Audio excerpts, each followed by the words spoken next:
দুপুরবেলা খেতে বসেছি। দেখো বৌদি কত কিছু রান্না করেছে, মূলো ভাজা, সিদ্ধ, এখানে অনেক রকমের সিদ্ধ দিয়েছি, খেয়ে ফেলেছি। তারপরে দেখাচ্ছি, অ্যাকচুয়ালি ফোন এসেছিল, খাওয়া হয়ে গেছে। বল মাছ, এখানে আছে ডাল, এখানে আছে ট্যাংরা মাছের চচ্চড়ি, আরও একটা সবজি রয়েছে মানে চিংড়ি মাছ। তো দুটো খাবার খেয়ে নিয়েছি, তারপরে তোমাদেরকে দেখাচ্ছি। একটু ঝোল দিই, সিদ্ধটা ভালো হয়েছে বৌদি, কোনটা সিদ্ধ মাখাটা। কমাতে হবে?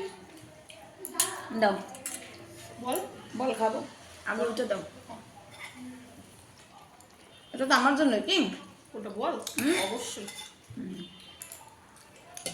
আমি যেটুকু ভাত ফেরত দিয়েছিলাম সে ফেরত দাও, তার সঙ্গে আরও বেশি দাও।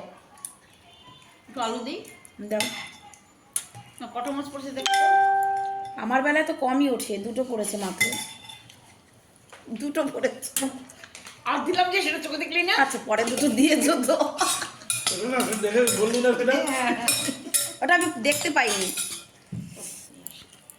চলো খেয়ে নি শান্তি মতো। ভাত মানে বাড়ির থেকে বেরিয়েছি এক সপ্তাহ, তার মধ্যে আজকে একটু মানে একদম ফ্রিভাবে বলতে মানে একদম হালকা পাতলা খাবার খাচ্ছি। কদিন এত রিচ কন্টিনিউ, মানে চিকেন মাটন এই সেই। বৌদিকে বলেছি আজকে একদম সিম্পল রান্না করবে।